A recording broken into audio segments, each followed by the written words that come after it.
Christmas శుభాలు ఆశీస్సులు తెలియజేస్తున్నాను. గత 26 క్రిస్మస్ పండుగలు ఈ ఊళ్ళో చేయడానికి, ఈ పరిచర్యలో చేయడానికి ప్రభు కృప చూపాడు. హల్లెలూయా, హల్లెలూయా. పండుగ అంటే పండుగ 2 విషయాలు జరుగుతాయి అమ్మా. పండుగ అంటే 2 విషయాలు. ఒకటి, పండుగ అనగానే అందులో దేవుడు ఉంటాడు. పండుగ అనగానే దేవుడు ఉంటాడు. దేవుడు పండుగలో ఆరాధన పొందుతాడు, పూజ నందుతాడు. దేవుడు మన ద్వారా మహిమపరచబడతాడు, పూజింపబడతాడు, ఆరాధన చేయబడతాడు. పండుగలో జరిగే ఒక ప్రక్రియ. రెండోది, ఈ పండుగలో దేవుణ్ణి ఆరాధిస్తూ, దేవుణ్ణి పూజిస్తూ, దేవుణ్ణి మహిమపరుస్తూ మనము సంతోషించాలి. దేవుణ్ణి ఆరాధించడంలో, దేవుడికి పండుగ చేయడంలో మనకు ఆనందము, సంతోషం ఉంటుంది. పండుగ అంటేనే ఆనందము, సంతోషము. పండుగ అంటేనే దేవుణ్ణి మహిమపరచడం. ఈ 2 కార్యక్రమాలు జరగాలి. ఒకటి, దేవుణ్ణి మహిమపరచాలి, దేవుణ్ణి పూజించాలి, దేవుణ్ణి ఆరాధన చేయాలి.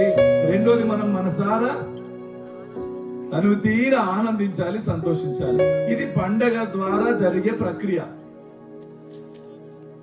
ఆమేన్, హల్లెలూయా. గట్టిగా చెప్పాలి, హల్లెలూయా, హల్లెలూయా.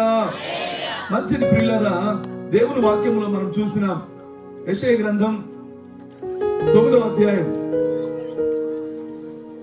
2వ వచనంలో చెప్పిన మాట, చీకట్లో నడుచు జనులు. అందరు చదవాలి, అందరు చదవండి. 1 2 3 స్టార్ట్.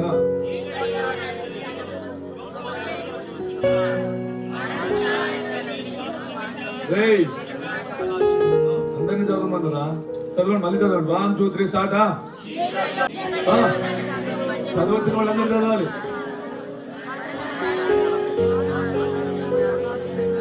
ఆమేన్, హల్లెలూయా. చీకట్లో నడుచు జనులు గొప్ప వెలుగు, మరణ ఛాయగల దేశముల మీద,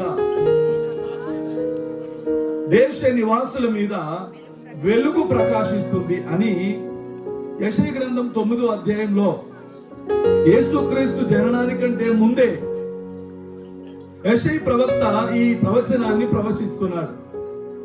ఏం జరిగింది అంటే, ఇశ్రాయేలు ఉత్తర భాగాన ఉన్న అనేక ప్రాంతాలు చెరలోనికి కొనిపోబడి దేవునికి విరుద్ధంగా పాపం చేసిన కారణం చేత వారు దేవునికి దూరం అయిపోయి, దేవుని సన్నిధి వారికి దూరం అయిపోయి, దేవుని ఆరాధన వారికి దూరం అయిపోయి, దేవుని యొక్క సహాయం వారికి దూరం అయిపోయి, వారు చీకటిలోకి వెళ్ళిపోయినారు.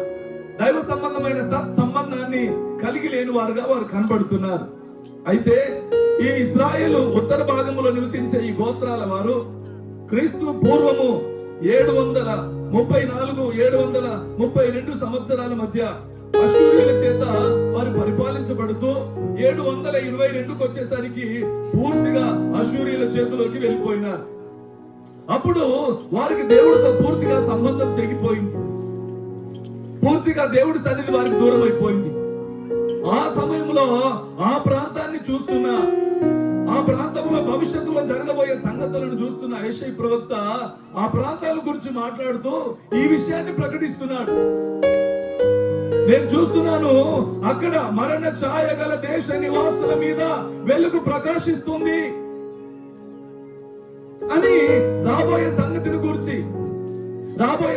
గురించి అనగా నిజదేవుడైన యేసుక్రీస్తు యొక్క ప్రత్యక్షత ద్వారా మరణ ఛాయలో జీవిస్తున్న ప్రజలు, పాపములో శాపములో జీవిస్తున్న ప్రజలు, దేవునికి దూరస్తులుగా జీవిస్తున్న ప్రజలు మరలా దేవుడితో సత్సంబంధం కలిగి ఉండడానికి దేవుడే వెలుగై వారి మీద ప్రకాశించే సంగతిని, భవిష్యత్తులో జరగబోయే కార్యమును గురించి యెషయా ప్రవక్త ప్రవచిస్తున్నట్లు మనం చూస్తున్నాం. హల్లెలూయా, హల్లెలూయా.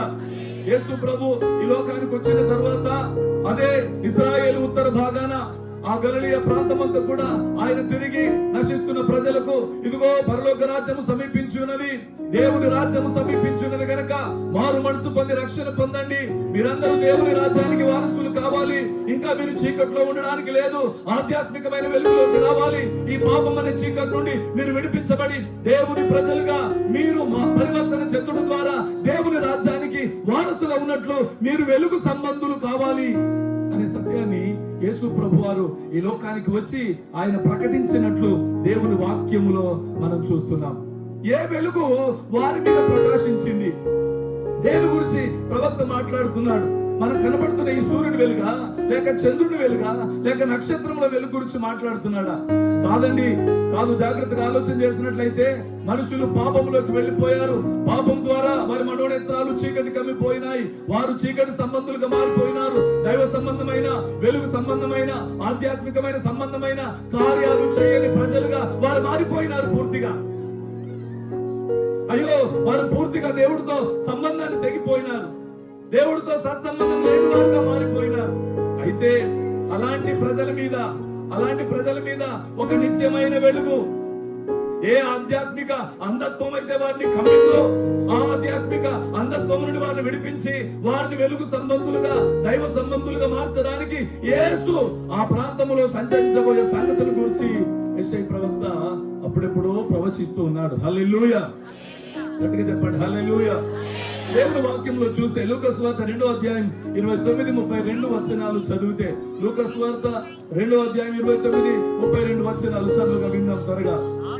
నాదా, ఇప్పుడు నీ మాట చొప్పున సమాధానముతో నీ దాసుని పోనిచ్చుచున్నావు. ఆమేన్. అన్య జనులకు నిన్ను బయలుపరచుటకు వెలుగుగాను, నీ ప్రజలైన ఇశ్రాయేలులకు మహిమగాను నీవు సకల ప్రజల ఎదుట సిద్ధపరిచిన నీ రక్షణ. ఆమేన్. చప్పట్లు కొట్టి దేవునికి స్తోత్రం చెప్పండి. హల్లెలూయా, హల్లెలూయా. సిమియోను అనే ప్రవక్త దేవాలయంలో ఉండి దేవునికి యాజకత్వము, దేవుడి పని చేస్తున్నవాడు. ఆయన యేసును మందిరంలోకి తీసుకొని రాగానే 8వ దినమున సున్నతి నిమిత్తము యూదుల ఆచార ప్రకారం అక్కడికి తీసుకొచ్చిన తర్వాత సిమియోను చేతులు పట్టుకొని యేసు ప్రభువును చూస్తూ ఈ మాటలు చెప్తున్నాడు. నాదా, ఏమన్నాడు? నాదా, ఇప్పుడు నీ మాట చొప్పున సమాధానముతో నీ దాసుని పోలిస్తున్నావు. హల్లెలూయా. ఆ రక్షణ కొరకే అతడు కనిపెట్టాడు. అయితే ఇప్పుడు ఆ పుట్టిన ఆయన, లేక తీసుకురాబడే నాయన, లేక ఆయన చేతిలో పెట్టబడిన ఆయన ఎవరో ఆయన చెప్తున్నాడు. ఇప్పుడు మనం చెప్పాలా? అన్య జనులకు నిన్ను బయలుపరచుటకు. హల్లెలూయా. అన్య జనులకు నిన్ను బయలుపరచుటకు వెలుగుగాను, నీ ప్రజలైన ఇశ్రాయేలులకు. ఆమేన్, ఆమేన్, హల్లెలూయా. ఏమంట? యేసయ్య ఏమైనాడట? ఆయన వెలుగై ఉన్నాడు, ఆయన ప్రజలకు ఆయన మహిమగా అనుగ్రహించబడ్డాడు. ఆమేన్, హల్లెలూయా. క్రిస్మస్ అనగా దేవుడు తన మహిమను మనకు అనుగ్రహించుట అనే మాట ఇక్కడ తెలియజేస్తుంది. What God has that type of glory. ఏ మహిమైతే తండ్రి అయిన దేవుడు కలిగి ఉన్నాడో అదే మహిమను తన ప్రజలమైన మనకు ఇవ్వడానికి ఆయనే సశరీరుడుగా మనిషిగా ఈ లోకానికి వచ్చాడు. ఆయనను వెలుగుగా ప్రకటన చేస్తున్నాడు సిమియోను. తన ప్రజలకు ఆయన మహిమగా ఉన్నాడు, అన్య జనులకు ఆయన రక్షణగా ఉన్నాడు. ఆమేన్, హల్లెలూయా. నా ప్రజలారా, ప్రియులారా, నేను జ్ఞాపకం చేస్తున్నాను, దేవుని వాక్యము తెలియజేస్తున్నట్లు యేసు ప్రభువు ఆయన రక్షణ వెలుగై ఉన్నాడు. ఆయన రక్షణ వెలుగై ఉన్నాడు. అన్ని జనులకు ఆయన రక్షణ అనుగ్రహించే వెలుగుగా వారి మీద ప్రకాశించాడు అనే సత్యం ఈ మాటలో జ్ఞాపకం చేయబడుతుంది. 42వ అధ్యాయం 6-7 వచనాలు యెషయా గ్రంథంలో 42వ అధ్యాయం 6-7 వచనాలు త్వరగా చదువుగా విందాం. గుడ్డివారి కన్నులు తెరిచుటకును,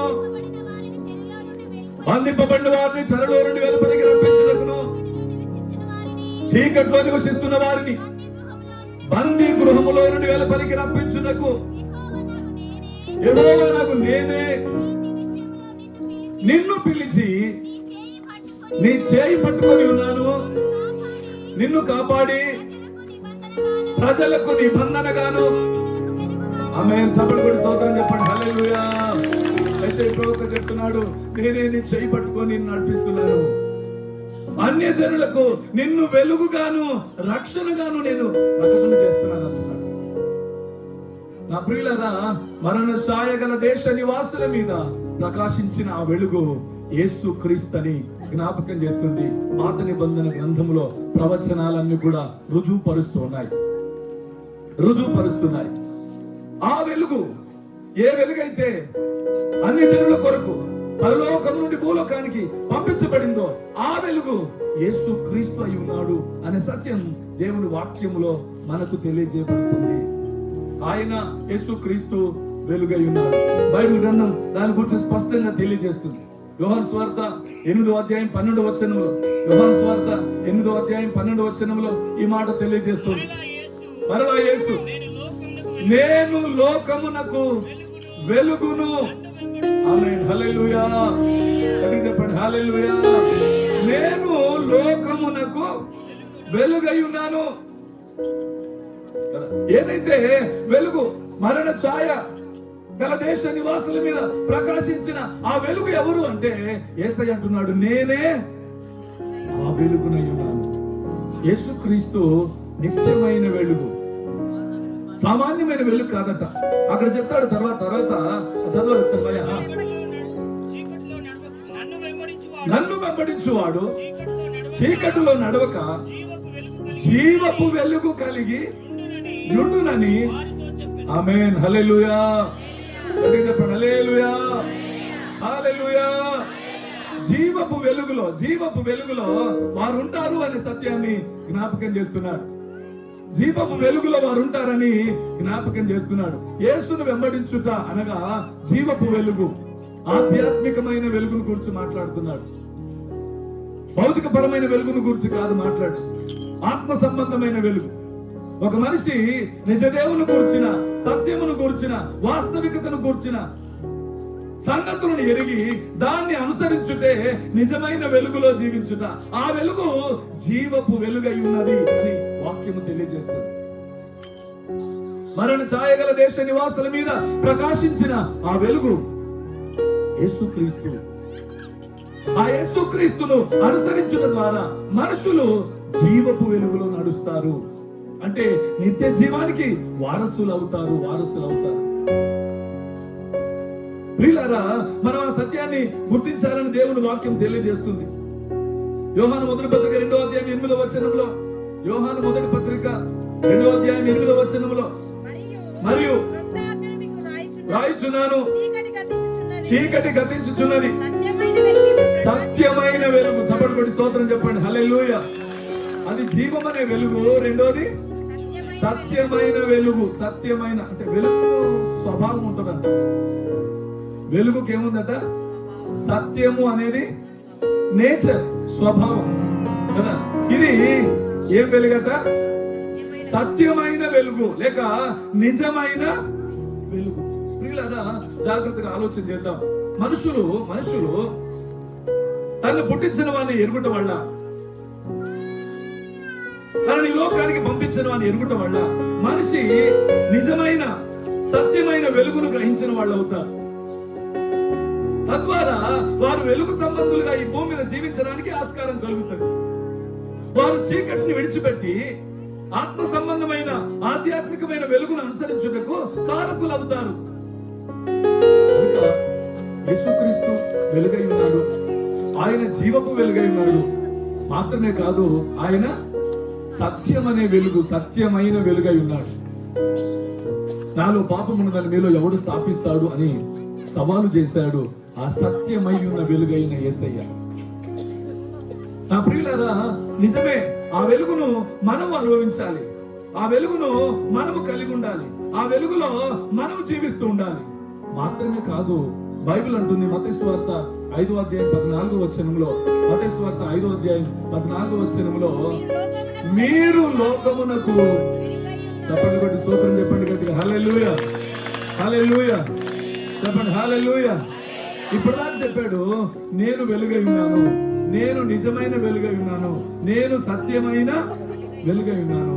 ఇప్పుడు చెప్తుంది వాక్యం ఏంటంట, మీరు లోకమునకు. అంటే ఎవరు ఈ సత్యమైన, ఎవరు ఈ నిజమైన, ఎవరు ఈ వాస్తవమైన, ఎవరు ఈ ఆధ్యాత్మికమైన వెలుగును పొందుకుంటారో వారు కూడా ఈ లోకానికి వెలుగై ఉంటారు కదా. యేసుక్రీస్తు ఎలాగో వెలుగై ఉన్నాడో, అవునా? యోహాను సువార్తలో చెప్పబడుతుంది 15వ అధ్యాయంలో, తండ్రి నువ్వే వెలుగైతే లేక ఏ మహిమైతే నాకిచ్చావో అదే మహిమను నేను వారికి ఇచ్చి ఉన్నాను అని చెప్తున్నాడు. అంటే యేసు ఏ వెలుగు కలిగి ఉన్నాడో అదే వెలుగులో జీవించే ఆధిక్యతను మనకిచ్చాడు. యేసు ఏ సత్యమైన, ఏ జీవమైన, ఏ నిజమైన వెలుగు కలిగి ఉన్నాడో అదే వెలుగును మనము కలిగి జీవించాలని కోరుతున్నాడు. దేవుని ప్రజలుగా మనం ఈ భూమి మీద ఏమైనామాట, మనము వెలుగై ఉన్నాము. హల్లెలూయా, గట్టిగా చెప్పండి హల్లెలూయా. నీవు నేను ఈ లోకానికి వెలుగంట, నీవు నేను ఈ లోకానికి దిక్చూసి, నీవు నేను ఈ లోకాన్ని వెలిగించాలి, నీవు నేను ఈ లోకానికి వెలుగును ప్రచురించాలి.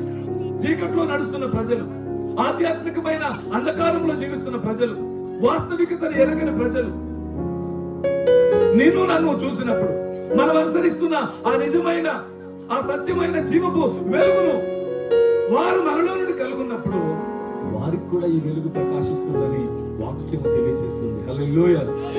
అనగా యేసును వెంబడిస్తున్న మనము ఆయనలో వెలుగై ఉండాలి. ఆ వెలుగు లోకానికి మన ద్వారా ప్రకాశించాలని ప్రభువారు ఆశిస్తున్నాడు. నువ్వు ఎక్కడుంటే అక్కడ క్రీస్తు సంబంధమైన ఒక వెలుగుగా, ఒక నక్షత్రంగా, ఒక మహిమగా నీవు ఉండాలని యేసయ్య కోరుతున్నాడు. నిజంగా అనేక మంది ఇంకా పాపపు చీకట్లో ఉన్నారు, ఇంకా పాపం అనే అంధకారంలో ఉన్నారు. నిత్యత్వాన్ని గురించి, మోక్షాన్ని గురించి, దైవత్వం గురించిన వాస్తవికతను గ్రహించని వారుగా ఉన్నారు. ప్రియులారా, మరి వారికి ఈ వెలుగును ప్రచురించడం, వారికి ఈ వెలుగుని ఇవ్వాల్సిన బాధ్యత నీ మీద, నా మీద ఉంది. మనమే లోకానికి వెలుగుగా ఉండాలని ప్రభువు కోరుతున్నాడు. ఆమేన్, హల్లెలూయా. ఎఫెసీ పత్రిక 5వ అధ్యాయం 8వ వచనం ఒక మాట చదివి ముగిద్దాం. ఎఫెసీ పత్రిక 5వ అధ్యాయం 8వ వచనం, మీరు పూర్వమందు చీకటి అయి ఉంటిరి, ఇప్పుడైతే ప్రభువునందు. హల్లెలూయా, గట్టిగా చెప్పండి హల్లెలూయా. ఇప్పుడు నాకు సాధారణ చెప్పినాడు కదా, ఈ వెలుగు మాలోకి రాలేదు, ఈ వెలుగు మేము దూరంగా ఉంటుంది, కానీ ఒకరోజు ఆ వెలుగు మనకు వచ్చింది. ఈ సంఘం అనే ఈ పెద్ద కుటుంబంలో మమ్మల్ని చేర్చింది. మేమందరం కలిసి ఇలాగ సహవాసం చేసే ఇన్ని సంవత్సరాలు ఆధ్యాత్మికంగా కలిసి ఈ జీవపు వెలుగులో, సత్యమైన వెలుగులో నడిచే ఆధిక్యతనిచ్చింది ఈ రక్షణ వెలుగు అనే సంగతిని ఆదిపడలా గుర్తు చేశారు. హల్లెలూయా. మీరు ప్రభువునందు ఏమైనారట, వెలుగు. పూర్వమైతే చీకటి అయి ఉంటుంది, ఆధ్యాత్మికమైన అంధకారంలో ఉంటుంది, నిజదేవుని కూర్చిన గ్రహింపు లేని వారై ఉంటుంది, వాస్తవికతలో జీవించే ఆధిక్యతను ఎరగని వారై ఉంటుంది. కానీ ఇప్పుడు మీరు ప్రభువునందు వెలుగుగా మార్చబడ్డారు. స్తోత్రం చెప్పండి హల్లెలూయా.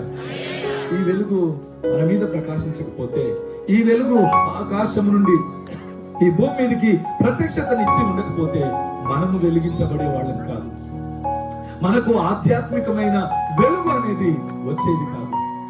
ప్రియులారా, నీవు నేనే ఈ లోకానికి వెలుగు, మనమే ఈ లోకానికి ఒక క్రిస్మస్. హల్లెలూయా. నీవు నేనే ఈ లోకానికి ఒక క్రిస్మస్ కావాలి. మన ద్వారా ఈ లోకం క్రిస్మస్ పొందుకోవాలి.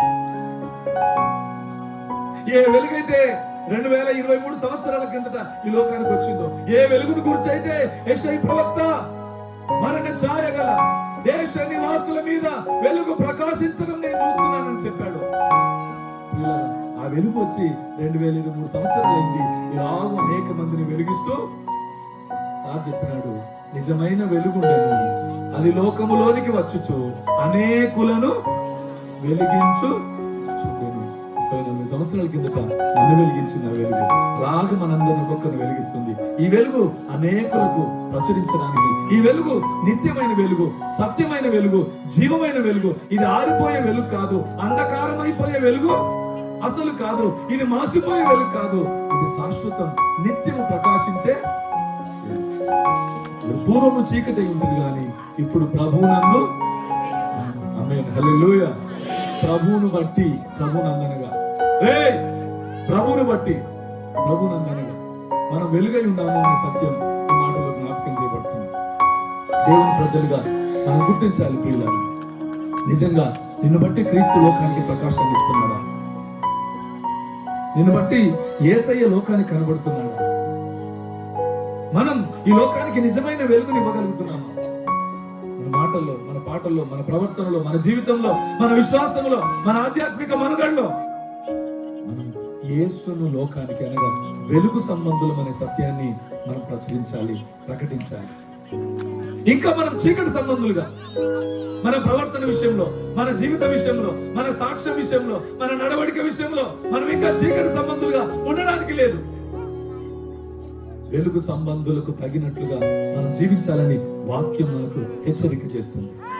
ఎందుకంటే మనమే ఆ వెలుగై ఉన్నాం, మనమే ఆ వెలుగై ఉన్నాం. హల్లెలూయా. మనమే ఆ వెలుగై ఉన్నాం. నీవు నేను ఆ వెలుగై ఉన్నాము అనే సత్యాన్ని దేవుని వాక్యం జ్ఞాపకం చేస్తుంది. నిజంగా వెలిగిస్తున్నామా? వెలుగు సంబంధుల వల్ల మాట్లాడగలుగుతున్నామా? వెలుగు సంబంధుల వల్ల ప్రవర్తించగలుగుతున్నామా? వెలుగు సంబంధుల వల్ల జీవించగలుగుతున్నామా? వెలుగు సంబంధులకు తగినట్టుగా మన నడవడిక ఉంటుందా?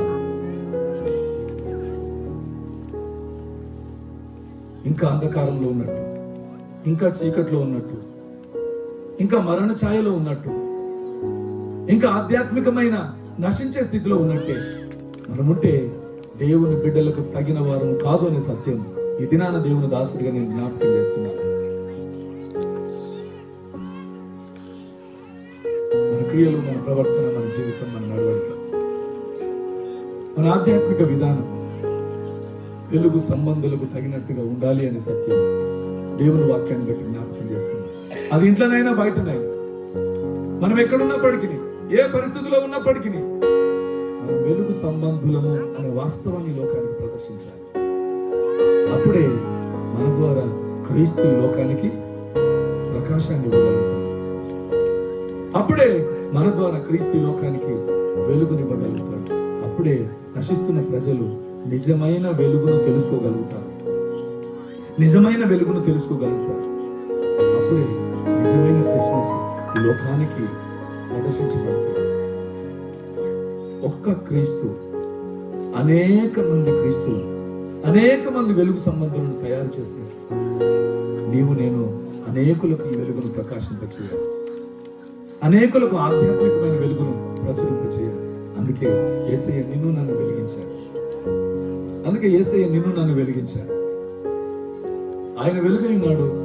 ఆయన ఏ మహిమను కలిగి ఉన్నాడు అదే మహిమను మనకిచ్చాడు, మనల్ని వెలిగించాడు. ఇప్పుడు నేను లోకానికి వెలుగై ఉన్నాను అన్నాడు. మళ్ళీ అంటున్నాడు, మీరు లోకానికి, చెప్పండి, నేను లోకానికి. అందరు చెప్పాలి,